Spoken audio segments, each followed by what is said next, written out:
اعوذ باللہ من الشیطان الرجیم بسم اللہ الرحمن الرحیم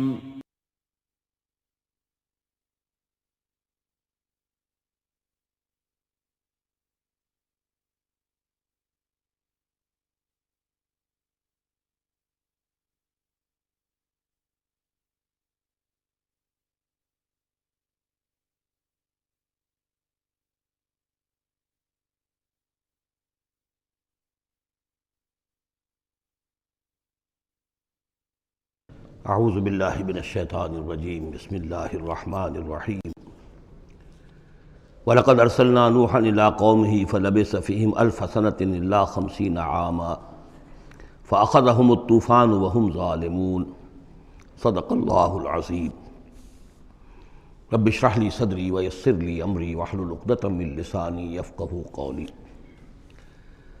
سورہ عنکبوت کے کل 7 رکوع ہیں۔ پہلا رکوع جیسا کہ میں عرض کر چکا ہوں کہ قرآن مجید کے اہم ترین مقامات میں سے ہے، خاص طور پر دعوت اور تحریک اور اللہ تعالیٰ کے دین کے غلبے کی جد و جہد میں جو مسائل درپیش ہوتے ہیں کارکنوں کو، اس دور میں جب کہ پرسیکیوشن ہو، ستایا جا رہا ہو، مشکلات آ رہی ہوں، قربانیاں دینی پڑیں، تو اس کے جتنے بھی مسائل پیدا ہوتے ہیں ان سب کا بہت ہی جامع جو بیان ہے اور رہنمائی ہے وہ اس رکوع میں آ چکی ہے۔ تو یہ نوٹ کر لیجئے کہ مطالعہ قرآن حکیم کے جس منتخب نصاب کا میں تذکرہ کرتا رہا ہوں چند دنوں سے، اس کا جو 5واں حصہ ہے، اس کا پہلا سبق جو ہے وہ اسی سورہ عنکبوت کے پہلے رکوع پر مشتمل ہے، اور یہ اس حصے کا یوں سمجھیے کہ بمنزلہ فاتحہ ہے اس حصے کے لیے۔ اب جو بقیہ 6 رکوع ہیں ان میں 3 میں انباء الرسل کا معاملہ آ رہا ہے، لیکن ظاہر بات ہے کہ یہاں جو انباء الرسل آ رہے ہیں تو بیچ بیچ میں خاص طور پر یہی جو مسئلہ ہے بیک گراؤنڈ میں جو مسلمانوں کے مسائل درپیش ہیں اور جو اس وقت حضور صلی اللہ علیہ وسلم اور آپ کے ساتھی جن مسائل سے دوچار ہیں، اور جو کچھ کہ کشاکش جو ہے مکے میں ہو رہی ہے اہل کفر اور اہل ایمان کے مابین، تو اس کے یوں سمجھیے بٹوین دی لائنز وقفے وقفے سے اس کی طرف بھی اشارے ہیں۔ پھر جو بقیہ 3 رکوع رہ جائیں گے ان 3 رکوعوں میں 2 لڑیاں ہیں جو بٹی ہوئی ہیں۔ ایک لڑی میں خطاب ہے مشرکین عرب کی طرف، اور ایک لڑی میں جو اہل ایمان تھے، جو حضور صلی اللہ علیہ وسلم پر ایمان لائے تھے، جو ان مشکلات سے دوچار تھے، وہاں بھی پھر گن کر 10 ہدایات ان کو دی گئی ہیں، لیکن وہاں یہی ہے کہ وہ بٹی ہوئی ہونے کی وجہ سے لڑیاں وہ کٹا پھٹا معاملہ ہوگا، جیسے کہ سورہ بقرہ میں آپ کو بتا چکا ہوں یا سورہ نساء میں۔ وَلَقَدْ أَرْسَلْنَا نُوحًا إِلَىٰ قَوْمِهِ، اور ہم نے بھیجا تھا نوح کو اس کی قوم کی طرف، فَلَبِثَ فِيهِمْ أَلْفَ سَنَةٍ إِلَّا 50 عَامًا، تو رہا ان کے مابین وہ 1000 برس سے صرف 50 برس کم، 950 برس۔ حضرت نوح کا ذکر کتنی مرتبہ آ چکا ہے، لیکن یہ بات پہلے کبھی نہیں کہی گئی، یہاں کیوں کہی گئی کہ اے مسلمانوں تم ابھی پریشان ہو گئے ہو، ابھی عشق امتحان اور بھی ہیں، اور جیسے کہ سورہ انعام میں آیا تھا، اے نبی اگر آپ کو یہ جھٹلا رہے ہیں وَإِن يُكَذِّبُوكَ فَقَدْ كُذِّبَ رُسُلٌ مِّن قَبْلِكَ، تو آپ سے پہلے ہمارے رسول تھے، انہوں نے صبر کیا۔ ذرا یاد کیجئے کہ ہمارے بندے نوح نے صلی اللہ علیہ السلام 950 برس تک صبر کیا، تو اے مسلمانوں تم سوچو، تم ابھی سے گھبرا گئے ہو۔ یہ موج پریشاں خاطر کو پیغام لبے ساحل نے دیا ہے، دور وصال بحر کبھی تو موجوں میں گھبرا بھی گئی۔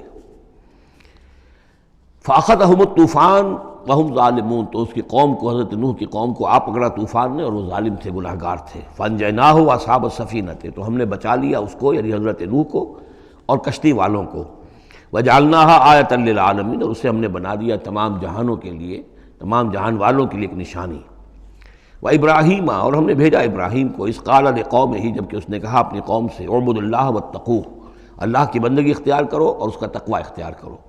ذالکم خیر لکم ان کنتم تعلمون، یہی تمہارے لیے بہتر ہے اگر علم رکھتے ہو۔ انما تعبدون من دون اللہ اوثانا، یہ جن کو تم پوج رہے ہو اللہ کو چھوڑ کر، یہ تو صرف کوئی بت ہیں، ان کے تھان ہیں جو تم نے بنا لیے ہیں۔ وتخلقون افکا، اور تم نے جھوٹ موٹ گھڑا ہوا ہے، یہ اس کی کوئی بنیاد نہیں، کوئی سند نہیں، نہ عقل میں اور نہ ہی کسی اللہ کی اتاری ہوئی کتاب میں۔ ان الذین تعبدون من دون اللہ لا یملکون لکم رزقا، یہ لوگ جنہیں تم پوجتے ہو اللہ کے سوا، وہ تمہیں رزق نہیں دینے کا اختیار رکھتے۔ فابتغوا عند اللہ الرزق، تو رزق تلاش کرو اللہ کے پاس، اللہ سے مانگو رزق، اللہ سے اپنی مشکل کشائی کی درخواست کرو، اللہ سے اپنی حاجت روائی کے لیے دعا کرو، وَاعْبُدُوهُ اور اس کی بندگی کرو، وَاشْكُرُوا لَهُ اور اس کا شکر ادا کرو، الیہ ترجعون یقیناً اسی کی طرف تم لوٹا دیے جاؤ گے۔ اب یہ ذکر حضرت ابراہیم کا کر کر طویل جو ہے ایک جملہ معترضہ آ رہا ہے کہ رخ موڑ دیا گیا ہے اس وقت جو کشاکش ہو رہی تھی حضور کے اور مشرکین مکہ کے درمیان، اب ذکر اس کا ہو رہا ہے۔ وَإِن تُكَذِّبُوا گویا کہ اب خطاب ہو رہا ہے اہل مکہ سے، اور اگر تم جھٹلا رہے ہو فقد کذب امم من قبلکم، تو دیکھو تم سے پہلے بہت سی قوموں نے جھٹلایا، وما علی الرسول الا البلاغ المبین، اور ہمارے رسول پر محمد پر صلی اللہ علیہ وسلم کوئی ذمہ داری نہیں ہے سوائے واضح طور پر اور صاف صاف پہنچا دینے کے۔ اولم یروا کیف یبدی اللہ الخلق ثم یعیدہ، کیا وہ دیکھتے نہیں ہیں کیسے اللہ تعالیٰ تخلیق پہلی مرتبہ کرتا ہے پھر وہ دوبارہ بھی کرے گا۔ ان ذلک علی اللہ یسیر، اور یہ اللہ تعالیٰ پر بہت آسان ہے۔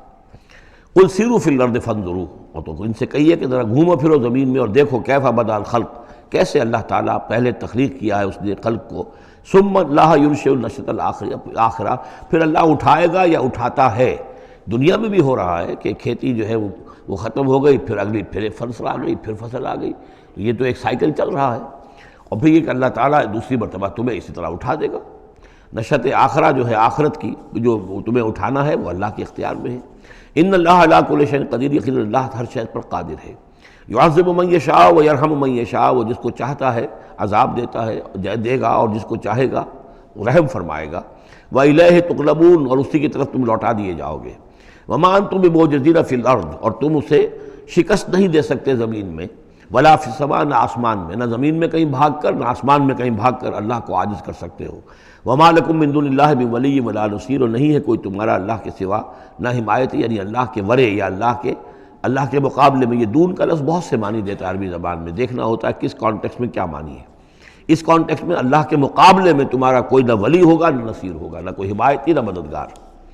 والذین کفروا بآیات اللہ ولقائہ، اور جن لوگوں نے کفر کیا اللہ کی آیات کا اور اس سے ملاقات کا انکار کیا، اولئک یئسوا من رحمتی، یہ وہ لوگ ہیں جو میری رحمت سے مایوس ہو چکے ہیں، واولئک لہم عذاب علیم، اور ان کے لیے تو دردناک عذاب ہے۔ یہاں یہ جملہ معترضہ ختم ہوا اور اب پھر حضرت ابراہیم کا تذکرہ آ رہا ہے۔ فما کان جواب قومہ، تو نہیں تھا کوئی جواب حضرت ابراہیم کی قوم کا، الا ان قالوا، سوائے اس کے کہ انہوں نے کہا اقتلوہ او حرقوہ، اس ابراہیم کو قتل کر دو یا اسے جلا دو۔ فانجاہ اللہ من النار، تو اللہ تعالیٰ نے انہیں نجات دی آگ سے۔ ان فی ذلک لآیات لقوم یؤمنون، اور یقیناً اس میں نشانیاں ہیں ان لوگوں کے لیے جو ایمان رکھتے ہیں۔ وقال انما اتخذتم من دون اللہ اوثانا مودۃ بینکم فی الحیاۃ الدنیا، اب یہ ہے جو بہت اہم جو بات ہے جو کہی ہے انہوں نے، اور انہوں نے کہا حضرت ابراہیم علیہ السلام نے کہ دیکھو تم نے جو یہ اللہ کے سوا بت بنا رکھے ہیں، انہیں پوجتے ہو، یہ بھی تم بھی جانتے ہو کہ ان کے پاس کچھ نہیں ہے، تم بھی جانتے ہو کہ ان کو کوئی اختیار حاصل نہیں ہے، تم بھی اور واقع ہو چکے میرے متنبع کرنے کے نتیجے میں تم آگاہ ہو چکے ہو کہ یہ تمہاری حماقت ہے، لیکن تم کیوں چمٹے ہوئے ہو؟ مودۃ بینکم فی الحیات الدنیا، دنیا کی زندگی میں تمہاری باہمی محبتیں جو ہے وہ چمٹا رہی ہیں۔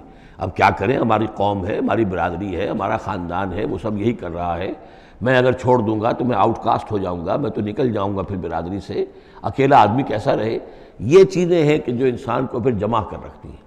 جیسے عصبیت کا ذکر آیا تھا پچھلی صورت میں کہ اب عصبیت نہیں ہونی چاہیے، اسی طریقے سے یہ عصبیت ہی نہیں بلکہ یہ کہ جتنے بھی رشتہ داریاں ہیں، دوستیاں ہیں، کاروبار ہیں، یہ معاملہ جو ہے کہ حق تم پر منکشف ہو چکا ہے، تم جان چکے ہو کہ یہ صرف کوئی شے نہیں ہے یہ تم کر رہے تھے، تمہارے آباء و اجداد نے جو رسمیں ڈالی ہوئی ہیں، اور تمہیں میں نے متنبع کر دیا ہے، تم نے اپنے جیوں میں جھانک کر دیکھ لیا ہے، اپنے گریبان میں جھانک کر دیکھ لیا ہے، اور تم پر یہ بات منکشف ہو چکی ہے کہ جو میں کہہ رہا ہوں وہ ٹھیک ہے، پھر بھی تم جو چمٹے ہوئے ہو اپنے اس نظام کے ساتھ، تو اس کا سبب صرف ایک ہے، وقال انما اتخذتم من دون اللہ اوثانا مودۃ بینکم فی الحیاۃ الدنیا، تمہاری باہمی محبتیں جو ہیں دنیا کی زندگی میں وہ تمہیں چمٹائے رہتی ہیں۔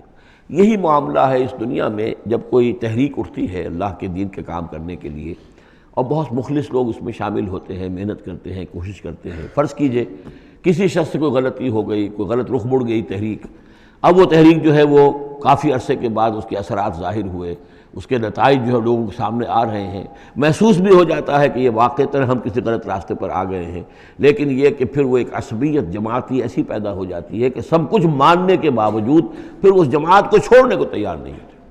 ہماری دوستیاں ہیں، ہماری رشتہ داریاں ہیں، ہمارے کاروباری تعلقات ہیں، یا یہ کہ کچھ لوگوں کے تو اپنے مفادات بھی اس میں شامل ہو جاتے ہیں، اس لیے کہ کچھ عرصے کے بعد ہر جماعت جو ہے وہ ایک فرقہ بن جاتی ہے۔ جیسے کہ آپ کو معلوم ہے کہ اللہ تعالیٰ نے اس امت کے لیے جو ہے وہ 3 چیزوں کا بندوبست کیا ہے ختم نبوت کے خلا کو پر کرنے کے لیے۔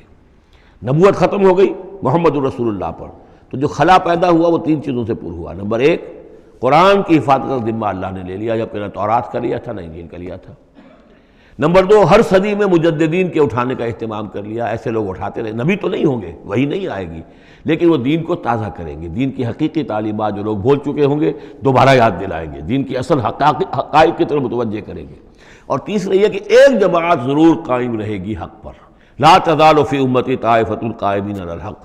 اب ہوتا کیا ہے، ایک صدی میں کوئی ایک مجدد اٹھا، اس نے ایک محنت کی، کوشش کی، جد و جہد کی، کچھ لوگ اس کے گرد آ گئے، جمع ہو گئے، اعوان و انصار ہو گئے، وہ ایک جماعت بن گئے۔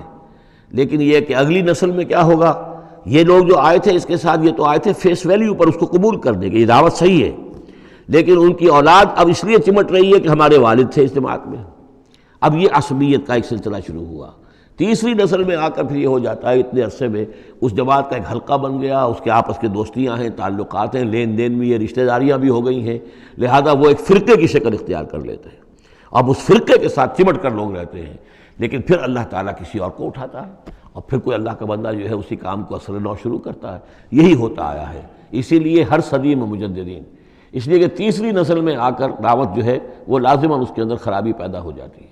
اس لیے کہ حضور نے بھی فرمایا، خیر امتی قرنی ثم الذین یلونہم ثم الذین یلونہم، بہترین میری امت کا دور تو ہے میرا اپنا دور، پھر وہ جو میرے بعد ہیں، اور پھر وہ جو ان کے بعد ہیں۔ تو 3 نسلوں کو آپ نے خیر قرار دیا ہے۔ اس کے بعد ظاہر بات ہے زوال آیا ہے، ہمارے ہاں بھی آیا ہے۔ جب حضور کی قائم کی ہوئی جماعت میں زوال آ گیا تو اور کون ہوگا بڑا سے بڑا شخص کہ جس کی قائم کی ہوئی کسی جماعت میں زوال نہ آئے۔ تو یہ تو چیزیں ہوتی ہیں، لیکن ہر شخص کو ہر وقت دیکھنا چاہیے کہ آج کے دور میں دین کا وہ کام کس کے حوالے اللہ نے کیا ہے، کس کو توفیق دی ہے جو صحیح طریقے پر اس کام کو کر رہا ہے، اور اس کا ساتھ دینا چاہیے۔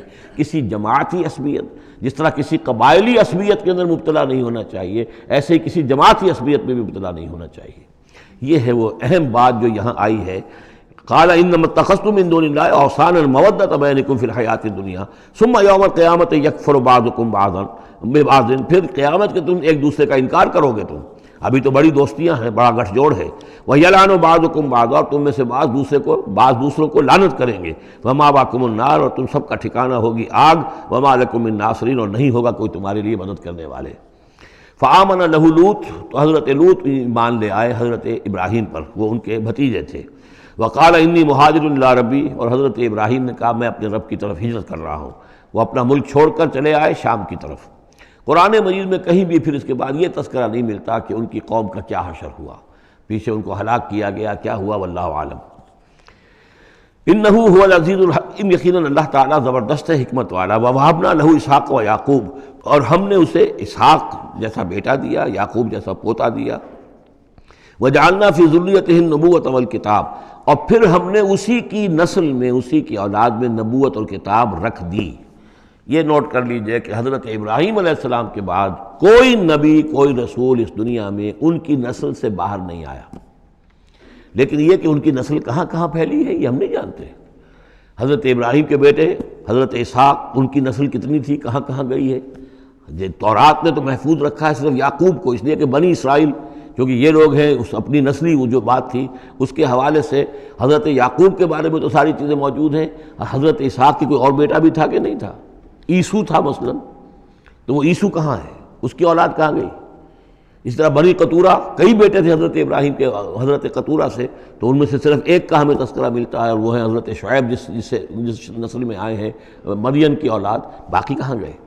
تو اسی طریقے سے یہ کہ یہ جو در حقیقت یہ اولاد ابراہیم کہاں کہاں پھیلی ہے، جیسے کہ میرا گمان ہے کہ ہندوستان میں بھی آئی ہے۔ نہ صرف یہ کہ ہو سکتا ہے کہ حضرت اسحاق کی اولاد میں سے عیسو کی اولاد آئی ہو اور وہ یہاں پر آباد ہوئی ہو، لیکن یہ کہ ان کا تعلق بھی یہ خاص طور پر برہمن طبقہ جو ہے، میں سمجھتا ہوں کہ وہ اسی طریقے سے ابراہیم کی نسل سے ہے۔ برہمن ابراہیم سے تعلق رکھنے والا برہمن، تو یہ میں سمجھتا ہوں کہ لفظی جو ہے اس کے اندر مناسبت موجود ہے۔ واللہ عالم، یقین سے ہم نہیں کہہ سکتے، اللہ یہ کہ کوئی شخص ہسٹری کا اس کو اپنا ریسرچ کا موضوع بنائے، بڑا عالم ہو وہ لائبریریاں جو ہیں کھنگالے اور پرانی تاریخیں دیکھے شاید۔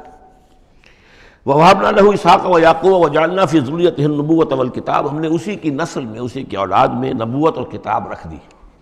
طویل عرصے تک وہ نبوت و کتاب آتی رہی حضرت یعقوب کی اولاد میں، پھر آخری نبوت و رسالت حضرت اسماعیل کی اولاد میں۔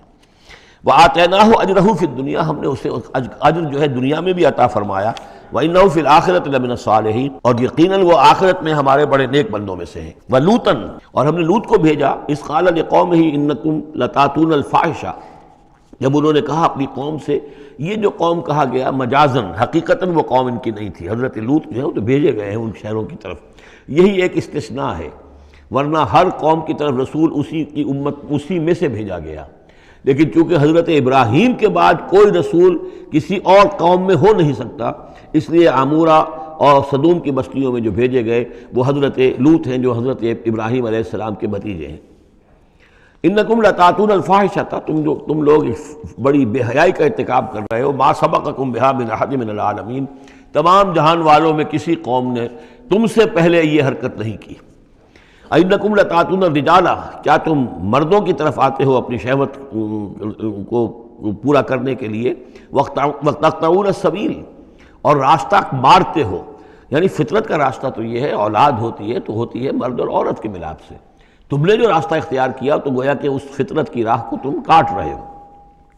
وَتَأْتُونَ فِي نَادِيكُمُ الْمُنكَرَ، اور تم اپنی مجلسوں میں یہ اس کا ارتکاب کرتے ہو، یہ ان کی بے حیائی کی اور ڈھٹائی کی انتہا ہو گئی تھی۔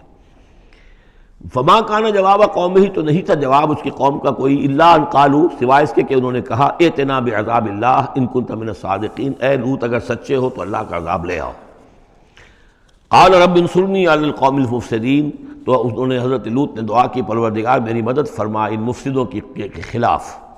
ولما جاءت رسلنا ابراہیم بالبشریٰ، اور جب ہمارے جو ایلچی تھے یعنی وہ جو فرشتے آئے تھے انسانی شکل میں ابراہیم کے پاس بشریٰ لے کر، بشارت لے کر حضرت اسحاق کی ولادت کی، قالوا انا مہلکو اہل هذه القریہ، انہوں نے کہا کہ ہم ہلاک کرنے کے لیے بھیجے گئے ہیں ان بستی والوں کو، ان اہلھا کانوا ظالمین، یقیناً اس کے جو بستی والے جو ہیں، اس بستی کے لوگ رہنے والے وہ بڑے ظالم ہیں، گناہگار ہیں۔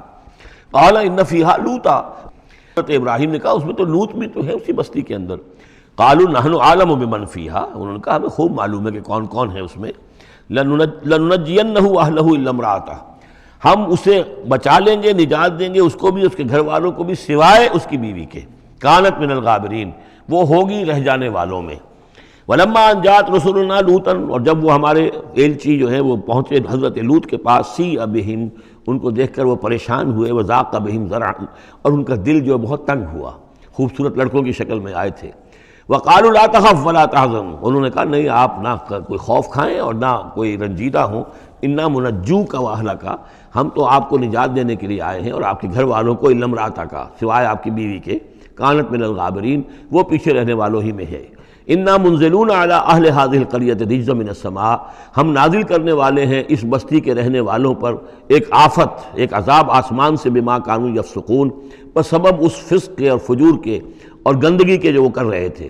وَلَقَدْ تَرَكْنَا مِنْهَا آیَةً بَيِّنَةً، اور ہم نے چھوڑ دیا اس میں سے، اس بستی میں سے کوئی نشانی جو ہے وہ اس وقت تک موجود ہوگی جب کہ قرآن نازل ہوا ہے، اسی لیے کہ قرآن کہتا ہے بار بار تم گزرتے ہو ان بستیوں کے کھنڈرات کے اوپر سے، بَيِّنَةً لِقَوْمٍ يَعْقِلُونَ، ان لوگوں کے لیے کہ جو عقل سے کام لے۔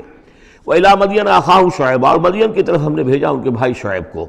فقال یا قوم اعبدوا اللہ، اور انہوں نے کہا کہ اے میری قوم کے لوگوں اللہ کی بندگی کرو، وارجوا الیوم الآخرہ، اور دیکھو آخرت کے دن کی، قیامت کے دن کی انتظار میں رہو، امید میں رہو، وہ قیامت کا دن آ کر رہے گا۔ ولا تعثوا فی الارض مفسدین، اور زمین میں فساد مچاتے مت پھرو۔ فکذبوہ، تو انہوں نے اس کو جھٹلا دیا، فاخذتہم الرجفۃ، تو انہیں آ پکڑا ایک زلزلے نے، فاصبحوا فی دارہم جاثمین، تو وہ اپنے گھروں کے اندر پڑے رہ گئے اوندھے ہوئے۔ وعادا وثمودا، اسی طرح عاد اور سمود، وقد تبین لکم من مساکنہم، اور تمہیں معلوم ہے کہ ان کے مسکن کہاں تھے، تمہارے لیے واضح ہیں کہاں رہتے تھے، یہ کہاں آباد تھے۔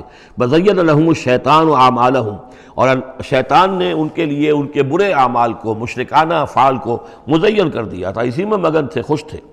فصدہم عن السبیل، اور روک دیا تھا انہیں اللہ کے صحیح راستے سے، صراط مستقیم سے، جو صراط توحید ہے اس سے۔ وَكَانُوا مُسْتَبْصِرِينَ، حالانکہ وہ تھے بہت ہوشیار، بہت غور کرنے والے، سوچنے والے، بڑے دانشور تھے. لیکن یہ کہ یہ بڑے دانشور جو ہے کسی جگہ ایسا بھی ہوتا ہے، بہت بڑا عقل مند انسان جو ہے وہ اپنے ناک کے نیچے کے پتھر سے ٹھوکر کھاتا ہے. اور اس کی سب سے بڑی مثال جو ہے وہ ہمارے آج کل کے سائنسدان ہیں. کتنی باریکیاں دیکھ رہے ہیں اس کائنات کی، سب کچھ دیکھ لیا، اللہ نظر نہیں آتا. کہاں سے کہاں دیکھ رہے ہیں، کتنی بڑی بڑی ٹیلیسکوپس ہیں، اور کتنے ٹریلین وہ لائٹ ایئرز کے اوپر دریافت کر رہے ہیں کہ نیا ستارہ وجود میں آ گیا، سب کچھ ہو رہا ہے. لیکن یہ کہ ان تمام چیزوں کو دیکھنے کے باوجود ان کا دماغ اللہ کی طرف منتقل نہیں ہوتا. یہ ہے کہ ایک طرف سے اندھے ہیں، ایک آنکھ کھلی ہے، ایک آنکھ اندھی ہے. تو اگرچہ وہ بھی تھے بڑے ہوشیار، مستبصرین، یعنی استبصار جو ہے یہ باب استفعال، دیکھنا، بڑے غور سے دیکھا کرتے تھے، مشاہدہ کرتے تھے، آبزرو کرتے تھے، سب کچھ تھے. باقی سب کچھ نظر آیا انہیں. ڈھونڈنے والا ستاروں کی گزرگاہوں کا اپنے افکار کی دنیا میں سفر کر نہ سکا. وہ ساری جو ہے وہ ستاروں کی گزرگاہیں جو ہے ان کی تحقیق ہو رہی ہے. لیکن یہ کہ میں خود کون ہوں، کہاں سے آیا ہوں، کہاں جا رہا ہوں، میری زندگی کا مال کیا ہے، اس کا مقصد کیا ہے. بس پیدا ہونا، کھانا پینا، جانوروں کی طرح رہنا اور ختم ہو جانا. Is that all? Is death the end of our existence? کیا موت پر ہمارے وجود کا خاتمہ ہو جائے گا؟ تو کیا زندگی ہوئی. عمر دراز مانگ کے لائے تھے 4 دن، 2 آرزو میں کٹ گئے، 2 انتظار میں. کتنا وقت تو گزر گیا. بچپن کے اندر ابھی فہم ہی نہیں تھا، لڑکپن ہے، اس کے بعد نوجوانی ہے، اس کے کچھ اپنے ہی اور جو ہے اس کی کیفیات ہوتی ہیں. جب ذرا ہوش اور شعور آیا ہے، ایک ذرا ہوش میں آنے کے خطا کار ہیں ہم، اور اس کے بعد پھر بڑھاپا آ گیا، اور اس کے بعد جو ہے کہ لا یعلم من بعد علم شیئا. بس یہی زندگی ہے. یہ اشرف المخلوقات ہے، یہ مسجود ملائک کی زندگی یہ ہے؟ نہیں. اصل زندگی تو ہے تو اسے پیمانہ امروز و فردا سے نہ ناپ، جاویداں پہ ہمدماں ہر دم جواں ہے زندگی. وہ زندگی تو ابدی ہے. یہ تو اس کا چھوٹا سا حصہ علیحدہ کر کے ایک امتحانی وقفہ بنا دیا ہے. اسے ایک امتحانی وقفہ ہے، 3 گھنٹے کا نہیں، 30 سال کا صحیح، بس اس کے علاوہ کچھ نہیں. کوانٹیٹیٹو فرق ہے، کوالٹیٹیو نہیں. وَقَارُونَ وَفِرْعَوْنَ وَحَامَانَ، اور ہلاک کیا ہم نے قارون کو بھی اور فرعون کو بھی اور حامان کو بھی. وَلَقَدْ جَاءَهُم مُوسَىٰ بِالْبَيِّنَاتِ، ان کے پاس موسیٰ آئے تھے واضح تعلیمات لے کر. فَاسْتَكْبَرُوا فِي الْأَرْضِ، انہوں نے زمین میں تکبر کیا. وَمَا كَانُوا سَابِقِينَ، لیکن یہ کہ وہ ہماری پکڑ سے بچ کر نکل جانے والے نہیں تھے، ہم سے آگے نہیں نکل سکتے تھے. فَكُلًّا أَخَذْنَا بِذَنبِهِ، ہم نے سب کو پکڑا ان کے گناہوں کی پاداش میں. فَمِنْهُمْ مَنْ أَرْسَلْنَا عَلَيْهِمْ حَاصِبًا، تو ان میں وہ بھی تھے کہ جن پر ہم نے ایسی زوردار ہوا بھیجی جس میں پتھراؤ تھا. وہ ہوا جو ہے ان پر پتھراؤ کر رہی تھی. تو یہ قوم لوط پر بھی ہوا ہے، اور بعض حضرات کے نزدیک قوم عاد پر بھی. سخرها عليهم 7 ليال و8 أيام حسوما فترى القوم فيها صرعا، ایک ایسی تیز آندھی آئی ہے، 7 راتیں اور 8 دن چلتی رہی کہ اس نے اٹھا کر پٹخا ہے. اور اس میں وہ کنکر بھی تھے، وہ بلٹس کا کام کر رہے تھے، جو اور سے بڑے پتھر تھے وہ کام کر رہے تھے، میزائلز کا. تو یہ سب کے سب ہلاک ہو گئے.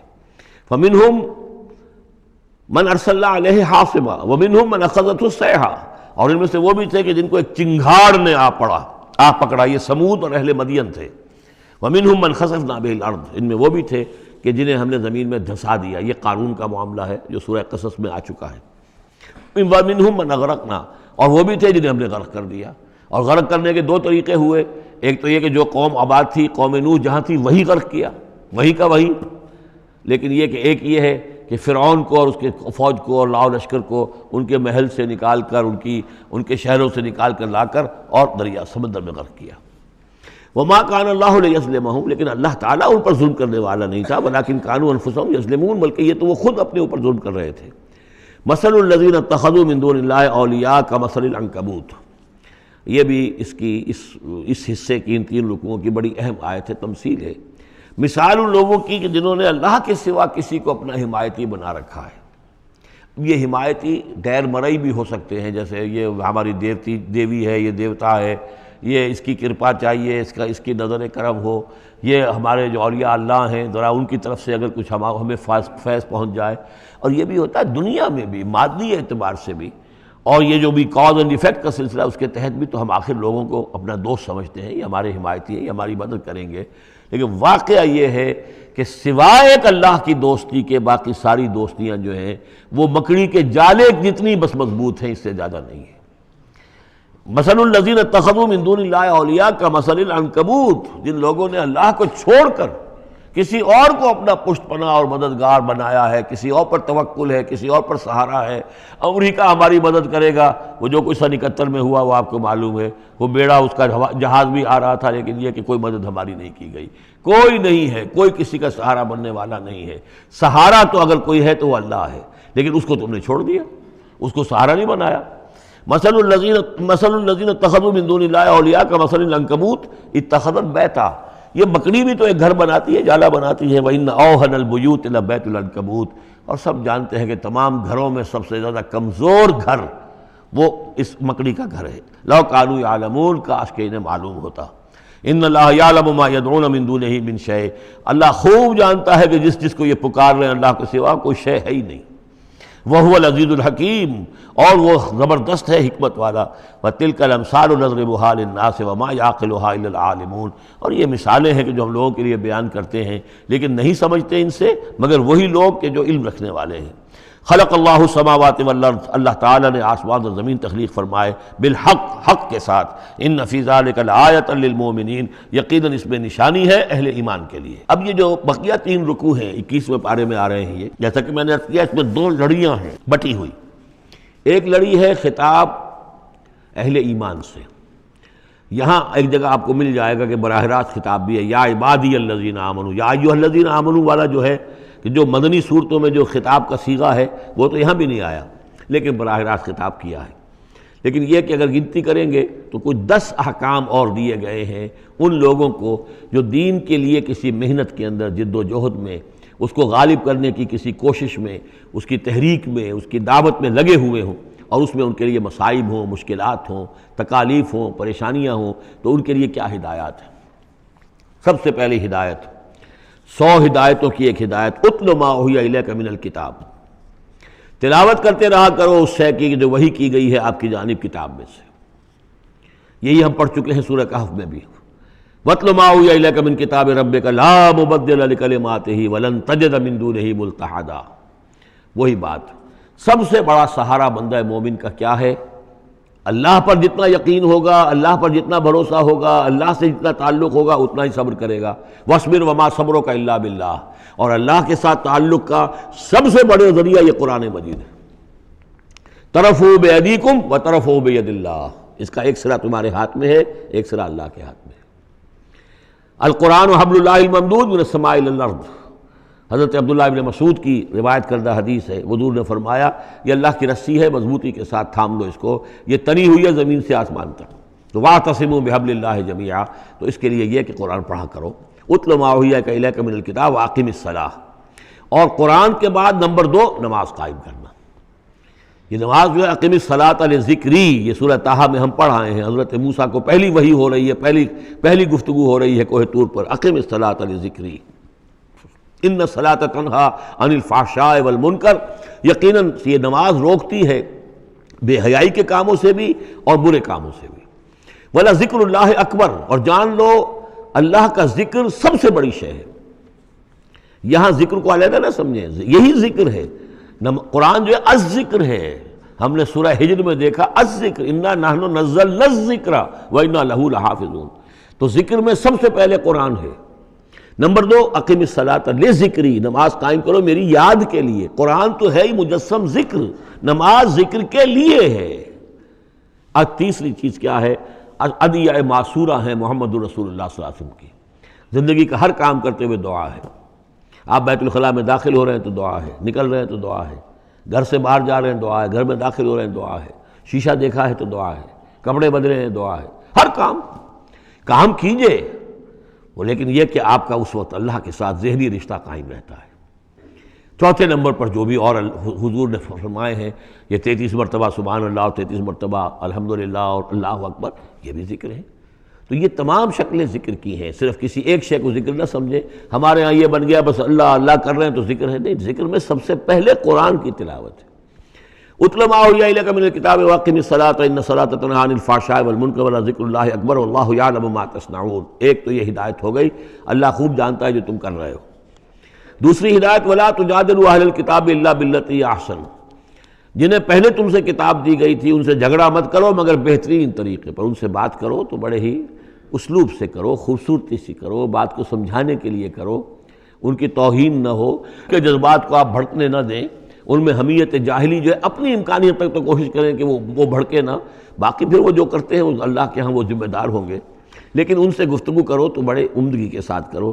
الا الذین ظلموا منہم، سوائے ان کے جو ان میں سے ناانصافی پر تل گئے ہوں۔ اب یہ استثناء جو ہے دو معنی میں ہے، ایک تو یہ ہے کہ اس کا مطلب یہ کہ ان سے مجادلہ کرو ہی نہ، اور دوسرے یہ کہ اگر ان کے ساتھ کسی وقت کوئی سختی بھی کرنی پڑے، کوئی سخت جملہ بھی کہنا پڑے تو اجازت ہوگی، جہاں معلوم ہو جائے کہ یہ ہٹ درمی کے اوپر جو ہے آ گیا ہے تو وہاں اس دونوں کا امکان پیدا ہو جائے گا۔ وَقُولُوا، لیکن تمہیں ان سے کہنا کیا ہے یہ بھی سمجھ لو، تاکہ اب اس کو یہ سمجھیے کہ یہ ہمیں مسلمانوں میں جب کام کرنا ہے، مسلمان سو گئے ہیں، بھول گئے اپنے سبق کو، انہیں یاد دلانا ہے تو اسی انداز میں انہیں یاد دلانا ہے۔ قولوا آمنا بالذی انزل الینا وانزل الیکم، ان سے کہو بھائی ہم تو ایمان رکھتے ہیں اس پر بھی جو تمہاری طرف نازل کیا گیا اور اس پر بھی جو آپ کی طرف نازل کیا گیا۔ وَإِلٰہُنَا وَإِلٰہُکُمْ وَاحِدٌ، اور یہ تو نہیں ہے کہ ہمارا خدا کوئی اور ہے تمہارا خدا کوئی اور ہے، ہمارا الہ اور تمہارا الہ ایک ہی تو ہے۔ وَنَحْنُ لَهُ مُسْلِمُونَ، اور ہم تو اسی کے سامنے فرما بردارانہ اپنا سر جھکا چکے ہیں۔ وَكَذَلِكَ أَنزَلْنَا إِلَيْكَ الْكِتَابَ، اے نبی اسی طرح ہم نے آپ کی جانب کتاب نازل کی ہے۔ فَالَّذِينَ آتَيْنَاهُمُ الْكِتَابَ يُؤْمِنُونَ بِهِ، تو وہ لوگ جنہیں ہم نے کتاب دی ہے، یہود اور نصارہ، ان میں بھی وہ لوگ ہیں جو اس پر ایمان لائیں گے یا جو ایمان لا رہے ہیں، جیسا کہ ہم پڑھ چکے ہیں کہ وہ آئے تھے کچھ لوگ جو حبشہ سے ایک وفد کی شکل میں، اور مکے والوں نے انہیں ستایا بھی، استہزاء بھی کیا، لیکن وہ لوگ وہ تھے جو پہلے حضرت عیسیٰ پر ایمان رکھتے تھے، عیسائی تھے، اور اب محمد پر بھی ایمان رکھتے ہیں، تو اللہ تعالیٰ نے ان کو دوہرا اجر دیا، مرتین۔ وَمِنْ هَؤُلَاءِ مَن يُؤْمِنُ بِهِ، اور ان میں سے یعنی مشرکین مکہ میں سے بھی بہت سے لوگ ہیں جو ایمان لائے ہیں اور بھی لا رہے ہیں یا لائیں گے۔ وَمَا يَجْحَدُ بِآيَاتِنَا إِلَّا الْكَافِرُونَ، اور ہماری آیات کا انکار تو نہیں کرتے سوائے وہی کہ جو ناشکرے ہیں اور جو کفر کر اڑ گئے ہوں۔ اب ایک اور دیکھیے دلیل، اب یہ حصہ جو ہے یہ دوسری ڈوری آ گئی کہ جس میں روئے سخن جو ہے مشرکین کے ساتھ رد و قضا والی بات ہے۔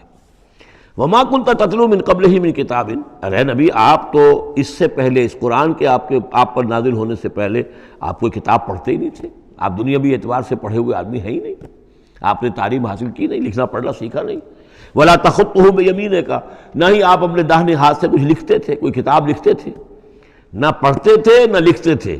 اِذًا لَارْتَابَ الْمُبْطِلُونَ، تو اس شکل میں تو ان کو جو اس کو باطل قرار دے رہے ہیں یہ لوگ جو جھوٹے کہہ رہے ہیں محمد کو، اس شکل میں تو پھر ان کے پاس کوئی کا کوئی شک کرنے کی گنجائش ہو جاتی کہ یہ بڑا لکھنے پڑھنے والے آدمی تھے، مشق کرتے کرتے بہت اچھی چیزیں بھی لکھنے لگے ہیں، اب ان کی زبان جو ہے منج گئی ہے، قلم جو ہے وہ منج گیا ہے، لہذا اب قرآن جیسی شے بھی تصنیف کر لی انہوں نے۔ اگر پہلے سے یہ عمل ہوتا، لیکن تم تو جانتے ہو کہ ہمارے اس نبی محمد نے صلی اللہ علیہ وسلم انہوں نے تو کبھی لکھنا پڑھنا سیکھا ہی نہیں۔ وَمَا كُنْتَ تَتْلُو مِن قَبْلِهِ مِن كِتَابٍ، نبی آپ تو نہیں پڑھا کرتے تھے اس کتاب سے پہلے کوئی کتاب۔ وَلَا تَخُطُّهُ بِيَمِينِكَ، اور نہ آپ اسے اپنے داہنے ہاتھ سے لکھتے تھے۔ اِذًا لَارْتَابَ الْمُبْطِلُونَ، تب تو ان لوگوں کو شک کرنے کی گنجائش پیدا ہو جاتی۔ بل هُوَ آیات بینات فی صدور الذین اوتوا العلم، بلکہ یہ تو آیات بینات ہیں بڑی روشن ان لوگوں کے سینوں میں جنہیں علم دیا گیا ہے، وہ جانتے ہیں سابقہ جو کتابوں والے ہیں۔ وَمَا يَجْحَدُ بِآیاتِنَا إِلَّا الظَّالِمُونَ، اور ہماری آیات کا انکار نہیں کرتے مگر وہی جو ظالم ہیں۔ وَقَالُوا لَوْلَا أُنزِلَ عَلَيْهِ آیَاتٌ مِّن رَّبِّهِ، اور وہ کہتے ہیں کہ کیوں نہیں نازل کی جاتی ان کے اوپر کوئی نشانیاں ان کے رب کی طرف سے، وہی باتیں جو مستقل طور پر چلی آ رہی ہیں۔ قُلْ إِنَّمَا الْآيَاتُ مِنْ اللَّهِ، نبی کہہ دیجئے نشانیوں کا اختیار کل کا کل اللہ کے ہاتھ میں ہے۔ وَإِنَّمَا أَنَا نَذِيرٌ مُّبِينٌ، اور میں تو صرف واضح طور پر خبردار کر دینے والا ہوں۔ أَوَلَمْ يَكْفِهِمْ أَنَّا أَنزَلْنَا عَلَيْكَ الْكِتَابَ يُتْلَىٰ عَلَيْهِمْ، کیا ان لوگوں کے لیے یہ نشانی کافی نہیں ہے کہ اے محمد ہم نے آپ پر یہ کتاب نازل کر دی ہے جو ان کو پڑھ کر سنائی جا رہی ہے؟ کیا یہ قرآن معجزہ نہیں ہے؟ کتنی مرتبہ ان کو چیلنج کیا گیا اس قرآن جیسی ایک صورت ہی بنا لاؤ، 10 صورتیں بنا لاؤ، کیا یہ معجزہ نہیں ہے؟ کیا یہ عاجز نہیں آ چکے ہیں؟ اولم یکفہم، تو کیا یہ نشانی ان کے لیے کافی نہیں؟ اگر تو حق کا طالب ہو، ہدایت کا طالب ہو تو یہ نشانی بھی کافی ہے۔ اولم یکفہم انا انزلنا علیک الکتاب یتلی علیہم ان فی ذلک لرحمۃ وذکری لقوم یؤمنون، یقیناً اس میں رحمت ہے اور یاد دہانی ہے، تذکیر ہے ان لوگوں کے لیے کہ جو مانتے ہیں۔ قل کفی باللہ بینی و بین شہیدا بینکم شہیدا، کہہ دیجئے میرے اور تمہارے درمیان اللہ کافی ہے بطور گواہ، وہ جانتا ہے کہ اس نے مجھے رسول بنایا ہے، وہ جانتا ہے کہ قرآن اس نے مجھ پر نازل کیا ہے۔ یعلم ما فی السماوات والارض، وہ جانتا ہے جو کچھ کہ آسمانوں میں ہے اور زمین میں ہے، والذین آمنوا بالباطل، اور وہ لوگ جو باطل پر ایمان رکھتے ہیں، وکفروا باللہ، اور اللہ کا کفر کرتے ہیں، اولئک هم الخاسرون، یقیناً وہی لوگ ہوں گے جو خسارے پانے والے ہیں۔ وَيَسْتَعْجِلُونَكَ بِالْعَذَابِ، یہ جلدی مچا رہے ہیں کہ لے آؤ عذاب، وَلَوْلَا أَجَلٌ مُّسَمًّى، اور اگر پہلے سے ایک وقت معین طے نہ ہو چکا ہوتا، لَجَاءَهُمُ الْعَذَابُ، تو پھر ان پر عذاب آ چکا ہوتا، وَلَيَأْتِيَنَّهُمْ بَغْتَةً، اور وہ ان پر آئے گا تو اچانک آئے گا، وَهُمْ لَا يَشْعُرُونَ، اور انہیں پتہ بھی نہیں ہوگا۔ یستعجلونک بالعذاب، یہ نبی پھر دوبارہ یہ الفاظ آئے، نوٹ کیجئے، بہت لطیف بات ہے، یہ عذاب کی جلدی مچا رہے ہیں۔ وَإِنَّ جَهَنَّمَ مُحِيطَةٌ بِالْكَافِرِينَ، حالانکہ جہنم ان کا احاطہ کر چکی ہے۔ یہ ایسے ہی ہے کہ جیسے کسی شہر کے باہر دشمن آ چکا ہو اور اس نے محاصرہ کر لیا ہو، شہر والوں کو پتہ ہی نہ ہو۔ تو اس طریقے سے وہ چونکہ غیر مرئی ہے جہنم، نظر نہیں آ رہی، ورنہ حقیقت میں تو جہنم ان کا احاطہ کر چکی ہے۔ یوم یغشاہم العذاب، جس دن کے عذاب ان کو آ کر ڈھانپ لے گا، ان پر چھا جائے گا، من فوقہم و من تحت ارجلہم، ان کے اوپر سے بھی اور ان کے نیچے سے بھی، ان کے قدموں کے نیچے سے بھی۔ وَيَقُولُ ذُوقُوا مَا كُنتُمْ تَعْمَلُونَ، اور پھر کہا جائے گا چکھو اپنے کرتوتوں کا مزہ۔ اب یہاں وہ تیسری ہدایت آ رہی، دو پہلے میں نے گنوائی تھی، اُتْلُ مَا أُوحِیَ إِلَیکَ مِن کتاب ربک، من الکتاب وَأَقِمِ الصَّلَاةَ إِنَّ الصَّلَاةَ تَنْہَىٰ عَنِ الْفَحْشَاءِ وَالْمُنکَرِ وَلَذِکْرُ اللہِ أَکبر۔ دوسری وَلَا تُجَادِلُوا أَهْلَ الْکِتَابِ إِلَّا بِالَّتِی هِیَ أَحْسَنُ إِلَّا الَّذِینَ ظَلَمُوا مِنْہُمْ۔ اب دیکھیے تیسری، یا عبادی الذین آمنوا ان ارضی واسعۃ فایای فاعبدون، اے میرے وہ بندو جو ایمان لائے ہو۔ پورے مکی قرآن میں یہ آیت ہے، براہ راست خطاب، اور یا آئے گی آگے چل کر یا عبادی الذین اسرفوا علی انفسہم، بس۔ یا ایھا الذین آمنوا، یہ مکی مدنی دور کی اصطلاح ہے۔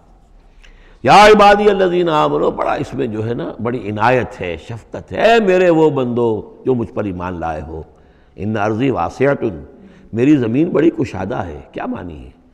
اگر مکے میں تم پر تمہارا قافیہ تنگ کر دیا گیا ہے، اگر مکے میں زندگی تمہارے لیے محال کر دی گئی ہے توحید پر رہتے ہوئے، چھوڑ دو اس مکے کو۔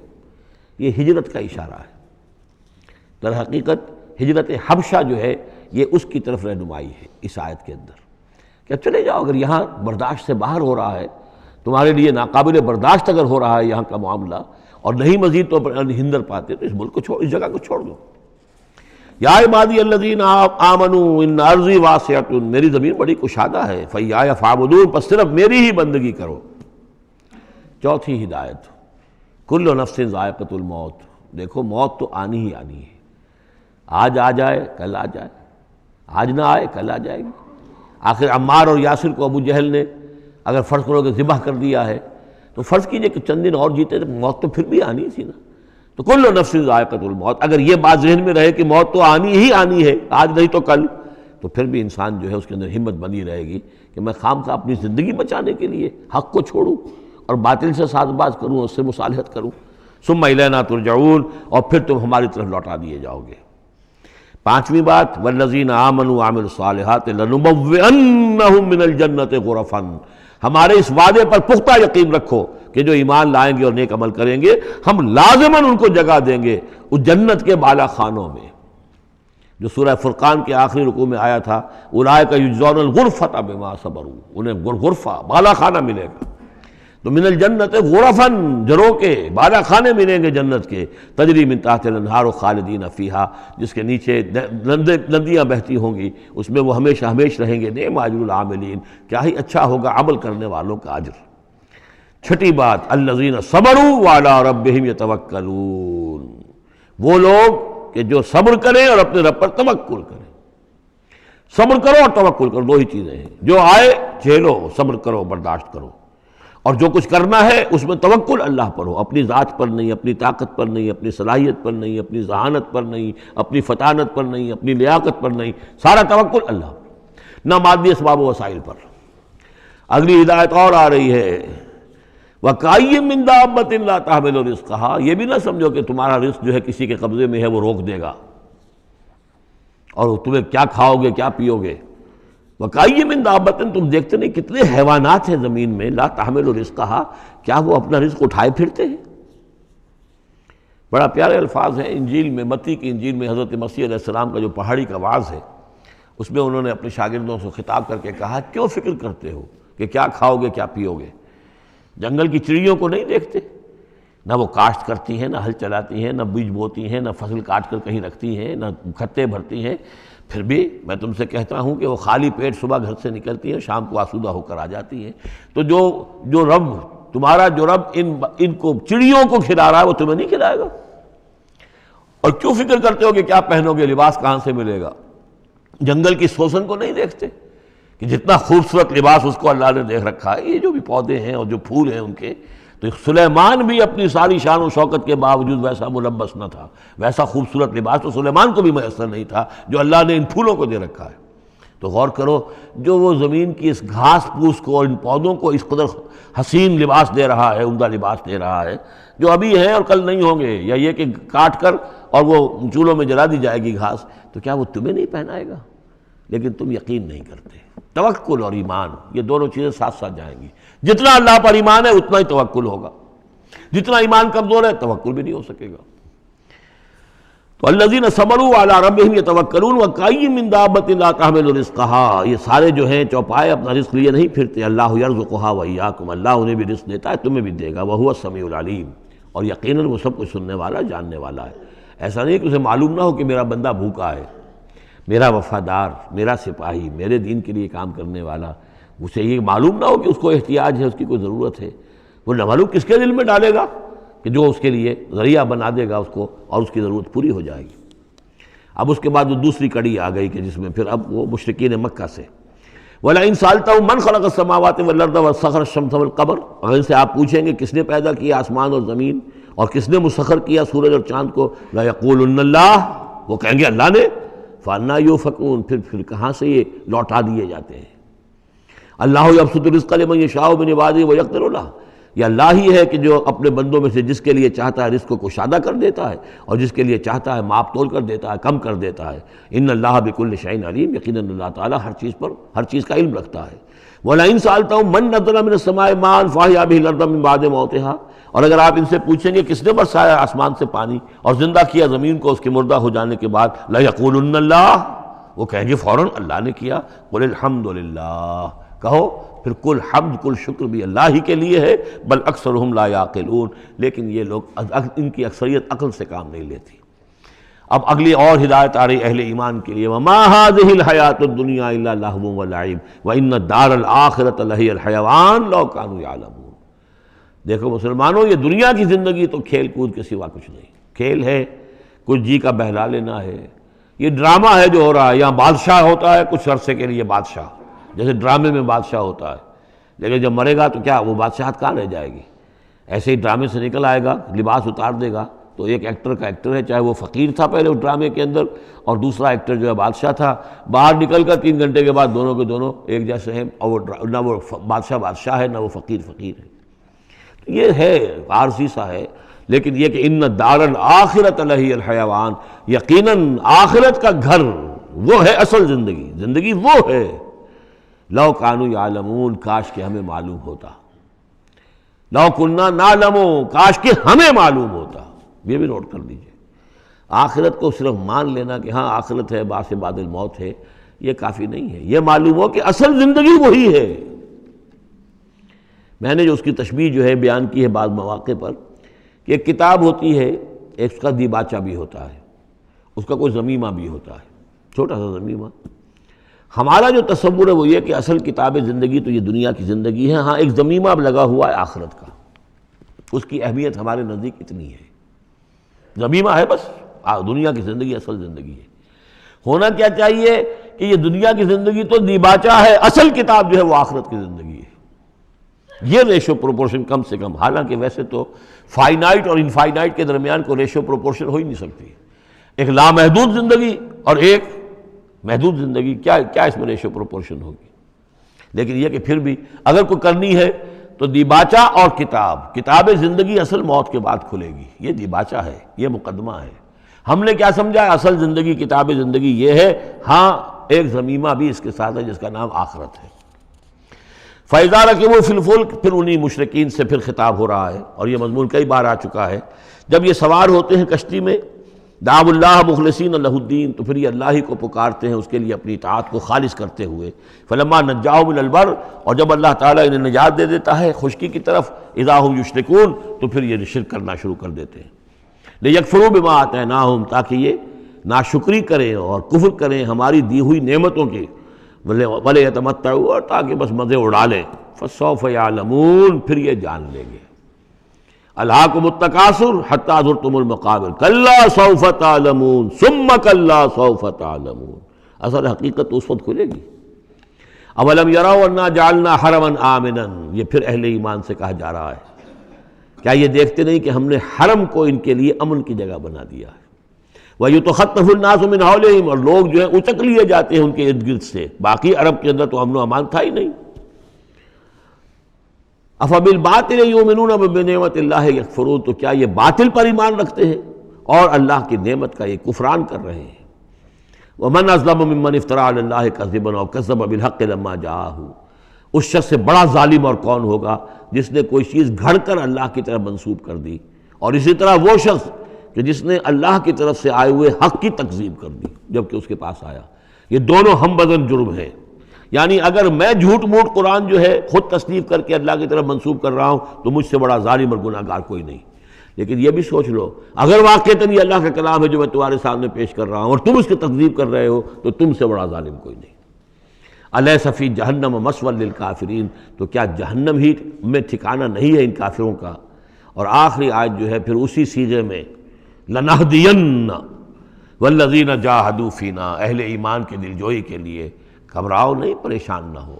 والذین جاہدوا فینا لنہدینہم سبلنا، وہ لوگ کہ جو ہماری راہ میں جہاد کریں، محنت کریں، کوشش کریں، جد و جہد کریں، قربانیاں دیں، اظہار کریں، انہیں مطمئن رہنا چاہیے ہمارا پختہ وعدہ ہے، مؤکد وعدہ ہے، ہم لازماً ان کی رہنمائی کریں گے اپنے راستوں کی طرف. لَنَهْدِيَنَّهُمْ سُبُلَنَا وَإِنَّ اللَّهَ لَمَعَ الْمُحْسِنِينَ، اور یقیناً اللہ تعالیٰ ساتھ ہے اہل احسان کے، جو اللہ تعالیٰ کے پر ایمان اور یقین اس درجے کا رکھتے ہوں اور اس کے لیے تن من دھن لگانے کے لیے تیار ہوں، تو اللہ ان کے ساتھ ہے. یعنی اللہ کی نصرت ساتھ ہے، اللہ کی مدد ساتھ ہے، اللہ کی تائید ساتھ ہے. سورۃ الروم، بسم اللہ الرحمن الرحیم. الف لام میم، غلبت الروم فی ادنی الارض وهم من بعد غلبهم سیغلبون فی بضع سنین، للہ الامر من قبل ومن بعد ویومئذ یفرح المؤمنون بنصر اللہ ینصر من یشاء وهو العزیز الرحیم. وعد اللہ لا یخلف اللہ وعدہ ولکن اکثر الناس لا یعلمون. یہ سورہ روم جو ہے اس میں آغاز میں جو مضمون آیا ہے وہ اس اعتبار سے بہت اہم ہے کہ ایک تاریخی پس منظر بھی ہے اس کا، اور ایک بہت بڑی پیشن گوئی تھی کہ جو ان آیات میں کی گئی تھی کہ جو پھر صحیح ایگزیکٹلی جیسے کہ پیشن گوئی اللہ نے کی تھی ان آیات میں وہ پوری ہوئی. یہ آپ ذہن میں رکھیے کہ بہت طویل عرصے تک، کئی 100 برس تک تاریخ کے اندر، جب یہ ایرانی امپائر بنی ہے کہ خسرو سے سائرس سے کے زمانے سے 2500 سال پہلے جو بادشاہ تھا ذوالقرنین، تو ایک بڑی سلطنت یہ تھی، اور دوسری بڑی سلطنت جو تھی وہ سلطنت روما تھی. سلطنت روما کا سب سے بڑا حصہ تو خیر روم جو یورپ کے اندر تھا، لیکن یہ کہ یہ ترکی کا پورا علاقہ اور مغربی میڈیٹرینین کے ساتھ ساتھ جو ساحل ہے یہ ان کے پاس ہوتا تھا. ان دو حکومتوں میں جیسے سی سو ہوتا ہے، جھولا جھول رہی تھی تاریخ. کبھی ایرانیوں میں کوئی زوردار طاقتور بادشاہ اٹھا باصلاحیت، اس نے حملہ کیا اور رومیوں کو دھکیل دیا وہ یورپ کے اندر اور ایشیا خالی کرا لیا. کبھی رومیوں میں کوئی زبردست طاقتور کوئی بادشاہ اٹھا جو کہ جس کے اندر صلاحیت تھی، وہ آ کر ایرانیوں کو دھکیلتا ہوا پیچھے لے جاتا تھا. تو اس طریقے سے یہ سی سو جو ہے یہ کئی 100 برس تک جاری رہا.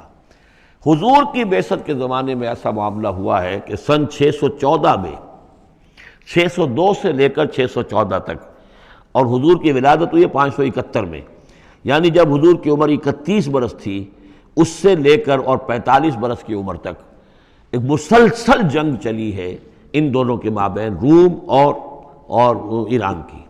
لیکن سن 614 میں ایک بڑی زبردست شکست دی کیخسرو پرویز. کیخسرو ثانی وہ اپنے آپ کو کہتا تھا، پہلا کیخسرو تو تھا ذوالقرنین اور ثانی میں ہوں. اب بہرحال یہ ایک بڑا باصلاحیت حکمران تھا. اس نے شکست دی ہے رومیوں کو بہت بری طرح. شام میں، اب یہ چونکہ رومی عیسائی ہو چکے تھے، سن 300 عیسوی میں یہ عیسائی ہو چکے تھے. یروشلم ان کا مقدس مقام تھا، لیکن نام رکھا ہوا تھا ایلیا. سن 70 میں جو یروشلم کو انہوں نے برباد کیا تھا، تو اس کے بعد ہیڈریان ایک رومن ایمپرر تھا جس نے کہ دوبارہ آباد کیا یروشلم کو، اور لیکن اس کا نام بدل دیا، اب یروشلم نہیں تھا یہ، اس کا نام تھا ایلیا۔ ایلیا میں ان کی وہ صلیب بھی تھی جو ان کے عقیدے کے مطابق حضرت مسیح علیہ السلام کو جس پر صلیب دی گئی تھی، ان کا مقدس مقام تھے یہ۔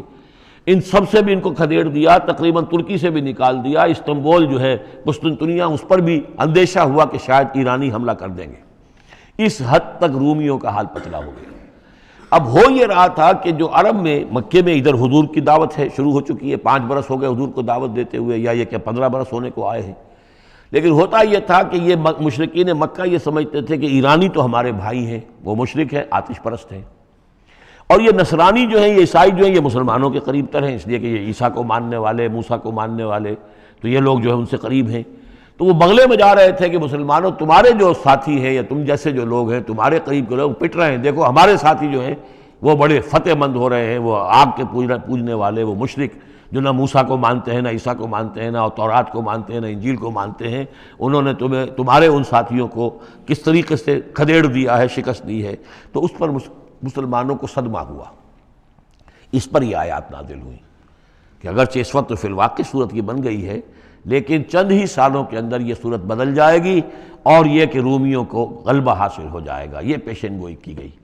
اس پر پھر حضرت ابوبکر صدیق نے کسی کافر مشرک سے ایک شرط بھی مان لی کہ اگر یہ قرآن کی پیشن گوئی درست ثابت ہوئی تو تم مجھے 100 اونٹ دو گے، اور اگر غلط ثابت ہوئی تو پھر میں تمہیں 100 اونٹ دوں گا۔ لیکن حضور انہوں نے کیا تھا شاید 3-4 سال کی یہ عہد کیا تھا، حضور نے کہا نہیں، بضع کا لفظ آ رہا ہے اس میں کہ چند سالوں کے اندر، بضع کا لفظ جو ہے وہ 9 تک اطلاق ہوتا ہے، تو 9 سال کو رکھو، اور شرط جو ہے دوبارہ اپنی اس 9 سال کے حوالے سے اونٹوں کی تعداد بھی بڑھا دی گئی، لیکن یہ کہ پھر شرط کی مدت 9 سال ہو گئی۔ لیکن 9 سال کے 9ویں سال ہی وہ جو ہے وہ جو پیشن گوئی قرآن کی تھی کہ وہ صحیح ثابت ہوئی۔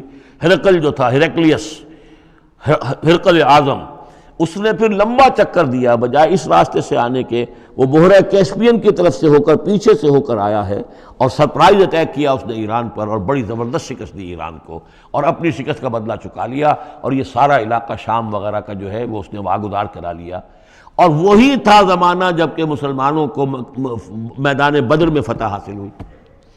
تو یہ شکست، 2 خوشیاں جمع ہو گئی مسلمانوں کے لیے، کہ ایک تو یہ کہ جو ان کے قریب تر تھے یعنی عیسائی، ان کو فتح حاصل ہو گئی مشرکین کے ساتھ کے مقابلے میں، کہ جو مشرکوں سے قریب تر تھے، آتش پرست تھے۔ دوسرے یہ کہ خود انہیں فتح حاصل ہو گئی، فتح مبین، الفرقان آ گیا بدر کا، اس کا ذکر ہے ان آیات میں۔ الف لام میم، غلبت الروم، رومی مغلوب ہو گئے، فی ادنی الارض، قریب کی سرزمین میں۔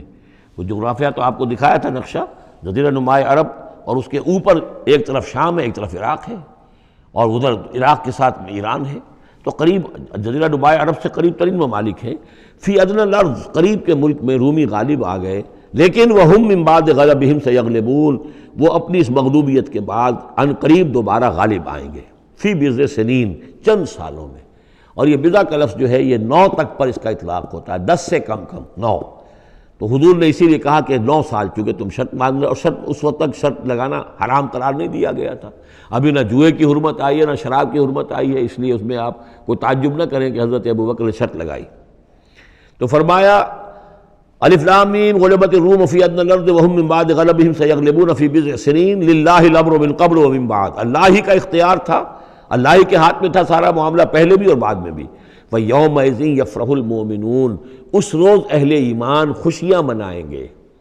ایک خوشی تو اس کی ہوگی کہ عیسائیوں کو فتح ہو گئی آتش پرستوں پر، اور بے نصر اللہ ہے، اللہ کی مدد بھی آئے گی ان کے پاس، یعنی غزوہ بدر کا لفظ تو نہیں آیا، لیکن اہل ایمان کو جو ہے اس وقت فرحت ہو گئی بے نصر اللہ، اللہ کی مدد سے۔ ینصر من یشاء، وہ مدد کرتا ہے جس کی چاہتا ہے، وہو العزیز الرحیم، اور وہ زبردست ہے، رحم فرمانے والا۔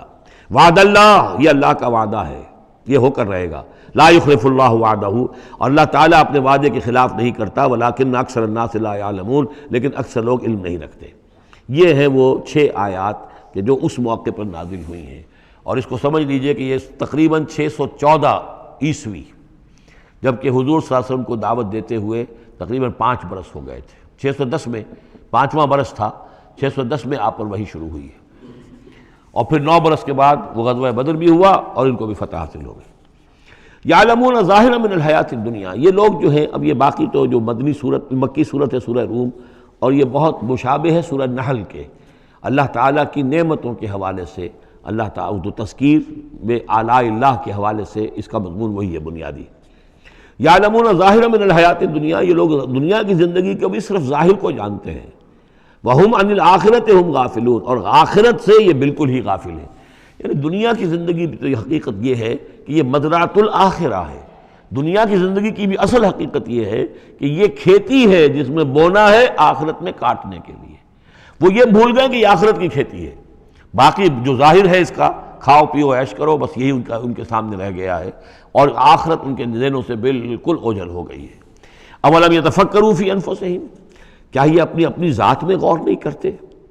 وان ما خلق اللہ السماوات والارض وما بینہما الا بالحق، نہیں پیدا کیا اللہ نے آسمانوں کو اور زمین کو، جو کچھ بھی ان دونوں کے مابین ہے، مگر حق کے ساتھ، واجل مسمى، اور ایک وقت معین تک کے لیے۔ یہ دائمی نہیں ہے، ہمیشہ رہنے والی نہیں ہے، اور یہ ایسے ہی کار عبث نہیں ہے۔ ربنا ما خلقت ھذا باطلا سبحانک فقنا عذاب النار وَإِنَّ كَثِيرًا مِّنَ النَّاسِ بِلِقَاءِ رَبِّهِمْ لَكَافِرُونَ، اور یقیناً بہت سے لوگ جو ہیں اپنے رب سے ملاقات کا انکار کرتے ہیں۔ اولم یسیروا فی الارض فینظروا کیف کان عاقبۃ الذین من قبلہم، تو کیا یہ لوگ زمین میں گھومے پھرے نہیں ہیں کہ وہ دیکھتے کہ کیا انجام ہوا ان کا جو ان سے پہلے تھے۔ کانوا اشد منہم قوۃ، وہ کہیں زیادہ تھے شدید ان کے مقابلے میں قوت میں، وَأَثَارُوا الْأَرْضَ وَعَمَرُوهَا، اور انہوں نے زمین کو کاشت کیا اور اس کو آباد کیا، اکثر مما عمروها، اس سے کہیں زیادہ جتنا کہ انہوں نے آباد کیا ہے۔ وجاءتهم رسلهم بالبینات، اور ان کے پاس بھی آئے تھے ان کے رسول کھلی نشانیاں لے کر اور واضح تعلیمات لے کر۔ فما کان اللہ لیظلمہم، تو اللہ تعالیٰ ان پر ظلم کرنے والا نہیں تھا، ولکن کانوا انفسہم یظلمون، بلکہ انہوں نے خود اپنی جانوں پر آپ ہی ظلم کیا۔ ثم کان عاقبۃ الذین اساءوا السوء، پھر اس کے بعد جن لوگوں نے برے کام کیے، بری روش اختیار کی، تو ان کا پھر انجام بھی برا ہوا۔ ان کذبوا بآیات اللہ، انہوں نے اللہ تعالیٰ کی آیات کو جھٹلایا، وکانوا بہا یستہزئون، اور وہ اس کا ٹھٹھا کرتے رہے۔ اللہ یبدأ الخلق ثم یعیدہ، اللہ تعالیٰ ہی نے، اللہ تعالیٰ پہلی مرتبہ پیدا کرتا ہے، ثم یعیدہ، یعیدہ بار بار آیا ہے، اس کا ترجمہ کہیں میں حال میں کر رہا ہوں اور کہیں مستقبل میں۔ فعل مضارع جو عربی زبان میں وہ دونوں کو کور کرتا ہے۔ اللہ تعالیٰ کیسے پیدا کرتا ہے؟ پہلی مرتبہ، اور پھر دوبارہ پیدا کرتا ہے، یعنی فصل ہے ایک ہوئی ہے، پھر اس کے بعد دوسری ہوئی ہے، تیسری ہوئی ہے، اور یہ بھی ہے کہ دوبارہ پیدا کرے گا یعنی آخرت میں۔ ثم الیہ ترجعون، پھر تمہیں اسی کی طرف لوٹ جانا ہے۔ ویوم تقوم الساعۃ یبلس المجرمون، جس روز قیامت قائم ہو جائے گی مجرم اس روز جو ہیں بالکل مایوس ہو کر رہ جائیں گے۔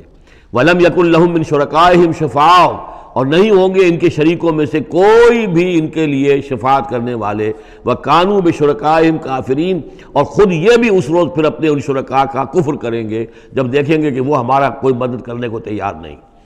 وَيَوْمَ تَقُومُ السَّاعَةُ يَوْمَئِذٍ يَتَفَرَّقُونَ، جس روز قیامت قائم ہوگی اس روز یہ تقسیم ہو جائیں گے، پولرائزیشن ہو جائے گی، علیحدہ علیحدہ ہو جائیں گے۔ کیا ہوگی پولرائزیشن؟ فَأَمَّا الَّذِينَ آمَنُوا وَعَمِلُوا الصَّالِحَاتِ فَهُمْ فِي رَوْضَةٍ يُحْبَرُونَ، تو وہ لوگ جو ایمان لائے تھے اور جنہوں نے نیک عمل کیے تھے وہ ہوں گے باغ میں، اور وہاں ان کی آؤ بھگت ہو رہی ہوگی، تواضع ہو رہی ہوگی۔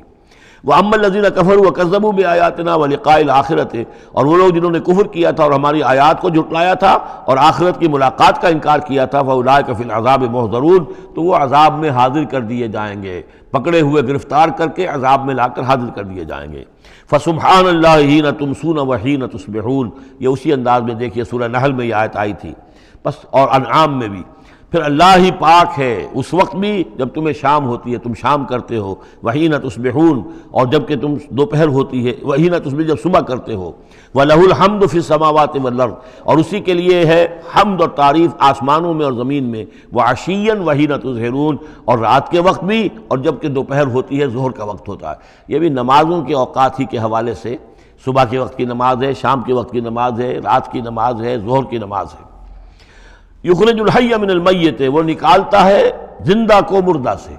انڈا بے جان شے ہے، اس میں زندگی کے کوئی آثار موجود نہیں ہے، اس میں سے چوزہ برآمد ہوتا ہے جاندار۔ ویخرج المیت من الحی، اسی طرح مرغی سے انڈا برآمد ہوتا ہے، اور بھی جو بہت سی چیزیں کہ جو نکل رہی ہیں۔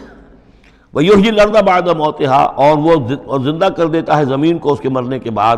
وَكَذَلِكَ تُخْرَجُونَ، اور اسی طریقے سے تم کو بھی نکال لیا جائے گا قبروں سے، زمین میں جہاں تم دفن ہوگے، جہاں تمہارے اجزاء تحلیل ہو چکے ہوں گے، لیکن اللہ تعالیٰ اسی طریقے سے اس مردہ زمین میں سے جیسے فصل نکال لیتا ہے تمہیں نکال لے آئے گا۔ بارک اللہ لی ولکم فی القرآن العظیم ونفعنی وإیاکم بالآیات والذکر الحکیم۔